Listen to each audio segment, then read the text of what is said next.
नमस्कार मित्रों, साथियों। आज बुधवार का दिन है। श्रीमद् भागवत गीता का हम लोग अध्ययन करते हैं। आजकल हम अध्याय 7 का अध्ययन कर रहे हैं, जिसके अभी तक हम 20 श्लोक पढ़ चुके हैं। आज हम जो 4 श्लोक हमने लिए हैं वो हैं 21, 22, 23 और 24।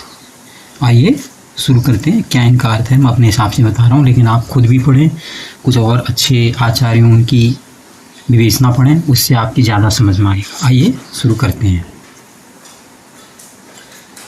श्लोक नंबर 21। यो यो यां तानु भक्त श्रद्धाया चित्रुमिच्छति तस्य तस्यां जलां श्रद्धां तामेव विदधाम्यहम्। इसका अर्थ जो है वो है, प्रत्येक जीव के हृदय में परमात्मा स्वरूप स्थित हूँ। जैसे ही कोई किसी देवता की पूजा करने की इच्छा करता है, मैं उसकी श्रद्धा को स्थिर करता हूँ, जिससे वो उसी विशेष देवता की भक्ति कर सके। यहाँ पर जो कहा गया ना, हर जो प्राणी है जो है वो ब्रह्म का अंश है।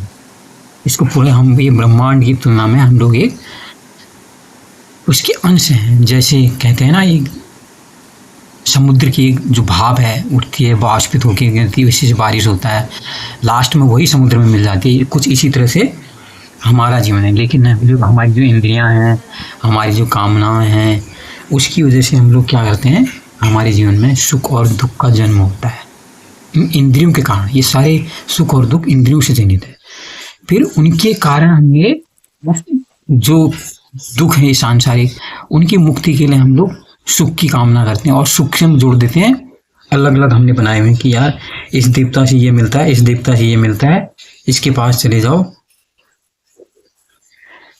और उसी के प्रति हो सबने अपने, किसने इष्ट देव बनाए हैं, किसने अपने ग्राम देव बनाए हैं, किसने कुछ बनाए हैं। सब अपनी अपनी मान्यता के अनुसार लोग अपने गांव घरों में आते हैं। जबकि क्या है, जीवात्मा देवात्मा दोनों ही परमेश्वर की इच्छा के अधीन है। अतः जीवात्मा न तो स्वेच्छा से किसी देवता की पूर्ति कर सकता है, न ही देवता परमेश्वर की इच्छा के विरुद्ध कोई वर दे सकता है। तो यहाँ पर भगवान कह रहे हैं कि जो वो कह रहे हैं, मैं उसको उसी देवता के प्रति स्थिर कर देता हूँ। मतलब जब एक बार आप धीरे धीरे धीरे धीरे एक, इसलिए सीढ़ी चढ़ने जैसा है, जब आप अपने एक ग्राम देवता, लोकल देवता इसको मानना शुरू करेंगे, आपकी आस्था करेगी। आप ढंग से अगर आपकी आस्था उर्वर होगी, आपके अंदर की चेतना जागृत होगी उसके बहाने, तो आपके अंदर का जो द्वार है वो खुल जाएगा और वहाँ आपको उस निराकार परम ब्रह्म की वहाँ पर प्राप्ति आपको हो जाएगी, आपको अनुभूति होगी। क्योंकि इन आँखों से तो देखा नहीं जा सकता उसको, तो उसको आपको वो महसूस होगा कि हाँ कुछ है ऐसा। जब आपको ये लग जाएगा यार मुझ में और जो भगवान की हम बात कर रहे हैं उसमें कोई अंतर नहीं है, तो समझ लो वही आपको ईश्वर मिल गया। दूसरा श्लोक है, सोतया श्रद्धाया युक्तस्य राधन्मीहते लभते च ततः कामान्यमयेव विहितानि ताना। ऐसी श्रद्धा से समन्वित वो देवता विशेष की पूजा करने का यत्न करता है और अपनी इच्छा की पूर्ति करता है, किंतु वास्तविकता यह है कि ये सारे लाभ केवल मेरे द्वारा ही प्रदत्त हैं।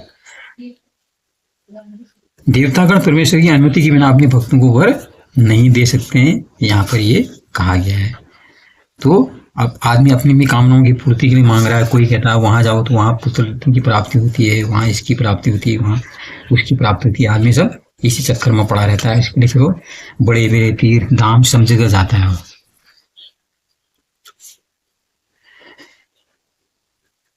जीव भले भूल जाए प्रत्येक वस्तु परमेश्वर की संपत्ति, किंतु देवता ऐसे नहीं भूलते। अतः देवताओं की पूजा था वांछित फल की प्राप्ति देवताओं के कारण नहीं आती, उनके माध्यम से भगवान के कारण ही होती है। अल्पज्ञानी जीव इसे नहीं जानते, ऐसा मूर्खतावश देवताओं के पास जाते हैं। तो यहाँ पर पूरा क्या है, ये अज्ञान के कारण आदमी अलग अलग अपने देवता बना रखे हैं अपनी कामनाओं के प्रति। कोई किसी के प्रति जाता है, कोई कहीं चला जाता है।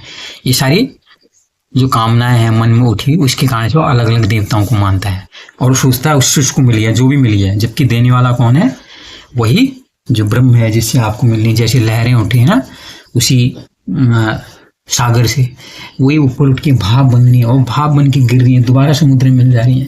तो सृष्टि का चक्र है, सब प्रकृति से प्रदत्त है, लेकिन हम लोग इसको अज्ञान के कारण जान नहीं पाते हैं। जो जीव भगवत धाम जाने के इच्छुक है उनके मार्ग में भौतिक इच्छाएं बातें हैं, अतः भगवान के शुद्ध भक्तों को भौतिक लाभ नहीं प्रदान किए जाते, जिसकी कामना जो अज्ञानी लोग करते हैं।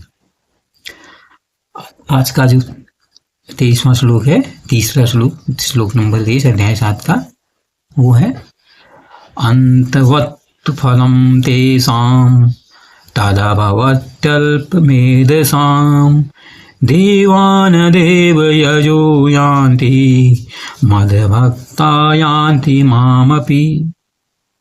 इसका अर्थ है अल्प बुद्धि वाले, कम व्यक्ति बुद्धि वाले लोग देवताओं की पूजा करते हैं और उन्हें प्राप्त होने वाले फल सीमित तथा क्षणिक होते हैं। देवताओं की पूजा करने वाले देवलोक को जाते हैं, किंतु मेरे भक्त अंततः मेरे परम धाम को प्राप्त होते हैं। तो ये क्या है, ये जितने देवता हमने बनाए यहाँ पर ना, वो हमारे इंद्रियों से जागृत हैं, इंद्रियों के कारण हमने बनाए हैं। वो हमको इंद्रिय सुख मिल रहा है हमको, और कोई सांसारिक आध्यात्मिक सुख थोड़ी मिल रहा है उन देवता जो हमने बनाए रचे हैं हमने। वो अपने एक मन की संतुष्टि के लिए, अपने इंद्रियों की तृप्ति के लिए हमने बनाए हैं, तो उनसे वो इंद्रिय सुख हमें जो भी है वो मिल जाता है। तो वही चीजें हमें मिल जाती हैं। फिर लास्ट में लिखा कि जो जिस देवता की पूजा है वो उसी लोक में चला जाता है। अब कामनाएं पूरी हो नहीं रही हैं, आदमी धनी बनने की कोशिश कर रहा है, लक्ष्मी मैया मुझे खूब धन दे, खूब धन दे। वो करोड़पति बन गया, वो अरबपति बन गया, लेकिन उसकी तृप्ति गई नहीं, क्योंकि आध्यात्मिक मार्ग पर तो गया ही नहीं। तो उसकी जो धन कमाने की प्रवृत्ति है ना, मर जाता है, लेकिन धन कमाने की प्रवृत्ति के साथ ही वो मरता है, इसलिए वहीं चला जाता है कह रहे हैं, क्योंकि उसकी प्रवृत्ति में ही मरी है धन कमाने की।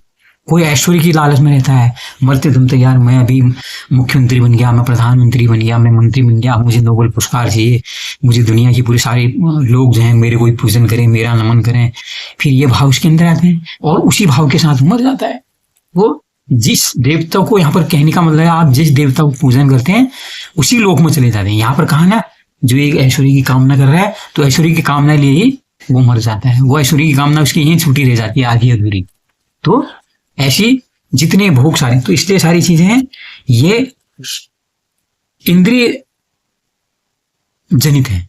लेकिन जिसको ज्ञान हो गया, ज्ञान किसको हुआ, जो परमेश्वर के बारे में, जो ब्रह्मांड, जो ब्रह्मा से मिल जाएगा, वो कौन है, वो है जिसको ये आभास हो गया है जितनी सारी हम कामनाएं हैं, हमारी मनोकामनाएं, हमारी इच्छाएं भौतिक जितनी भी हैं, ये तो हमारे शरीर, हमारे देह, हमारी इंद्रियों के कारण पैदा हो रही हैं। हमारे मन में ये लालसाएं हैं, ये सब ये प्रकृति प्रदत्त है।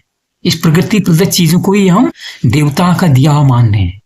हाँ, जबकि लास्ट में क्या है, आदमी जीव लेता है तो लास्ट में कितने सुख दुख भोग लेने पर अंत में क्या होता है, आदमी को देह छोड़नी पड़ती है। जब इसको शरीर की नश्वरता का जिस भक्त को पता लग जाता है तो फिर इन चीजों की पूजा नहीं करता, वो फिर मिलने की कोशिश करता है कि यार मुझे फिर मुक्त होना है इन चक्रों से, फिर उसको परम धाम की प्राप्ति हो जाती है, उसको मुक्ति की प्राप्ति हो जाती है। अंतिम श्लोक है आज का, अव्यक्तं व्यक्तिमापन्नं मनीयते माम बुद्धयः परम भावमजानन्तु ममाव्ययमनुत्तमम्। बुद्धिहीन मनुष्य को मुझको ठीक से न जानने के कारण सोचते हैं कि मैं पहले निराकार था, अब इस स्वरूप को धारण किया है। वे अपने अल्प ज्ञान के कारण मेरी अविनाशीता स्वरूप प्रकृति को नहीं जान पाते हैं। कितनी बड़ी बात की है। इसलिए जो देवताओं की पूजा कर रहे हैं, मंदिरों में मठों में जा रहे हैं, चार धाम, ये वो, काबा, पेरिस, जहां भी जा रहे हैं, रोम, हाँ, वो सब क्या है, वो असली ब्रह्मांड को, असली भगवान को जानते नहीं है। असली कौन रचना है उसको तो जानते नहीं है, इसलिए उनको अल्पज्ञ कहा गया है। यहाँ पर भगवान कृष्ण, जैसे यहाँ पर लोग सोचते हैं यार तो अर्जुन को उपदेश दे रहे हैं, यही इनका रूप है। ये जो कम बुद्धि वाले लोग हैं ना, जो सांसारिक लोग हैं, जिनको कामना वो जो तृप्त हैं, वो जो उनमें डूबे हुए हैं, उन्हीं को भगवान का एक रूप दिखाई देता है। लेकिन जब जो भगवान ने अपना एक विराट रूप दिखाया कहते हैं ना, कि उसमें जब महाभारत के काल में जब गीता का ज्ञान दे रहे थे भगवान कृष्ण अर्जुन को, तो अर्जुन फिर खो गया, फिर इतना उनकी जो उपदेश थे इतना उसको वो करने लगा, आकर्षित, तो वो रमने लगा। फिर जब एक बार और रमने लगा धीरे धीरे, आपने देखा ना, फिर विराट रूप दिखाया कह रहे हैं। फिर अर्जुन को लगाया नहीं तो पूरी सृष्टि उन्हीं में समा रही है, सारे लोग जीव जंतु यहीं से पैदा हो रहे हैं, फिर यहीं मर जा रहे हैं, तो फिर उनको विराट का अनुभव हुआ। फिर वो अनुभव नहीं हुआ, जो शरीर है देहधारी वाले नहीं, उसने कहा सारे तो वहीं से जन्म ले रहे हैं, सारे वहीं से मारे हैं, उनका मुंह इतना विशाल हो गया, पूरा अंतरिक्ष जैसा बन गया है, फिर आकार ही नहीं दिखाई दिया, क्योंकि अर्जुन उस अवस्था में चला गया था जब वो भगवान के प्रति पूर्ण तरह समर्पित हो गया, जब श्रद्धा इतनी उसकी तीव्र हो गई जानने की कि यार ये कौन है कौन है कौन है, तो फिर वो उनके देह का भाव छोड़ के वो असली जो है, जो विराट रूप दिखाए गए थे ना, वो विराट रूप यही है, नहीं तो विराट रूप वहां और को जो दिखता, क्योंकि अर्जुन जो था फिर वो भक्ति में पूरी तरह से रम गया, इसलिए वो विराट रूप उसको प्राप्त हो गया। लेकिन जो बाकी जो लोग होते हैं वहां पर महाभारत में इतने लोग और भी तो थे, उनके उनके विराट रूप के जन्म बिल्कुल नहीं थे। तो ये थे आज के श्लोक। कैसी लगी वीडियो बताइए, लाइक कीजिए, शेयर कीजिए, सब्सक्राइब कीजिए। बहुत बहुत धन्यवाद जुड़ने के लिए। आपका दिन शुभ हो।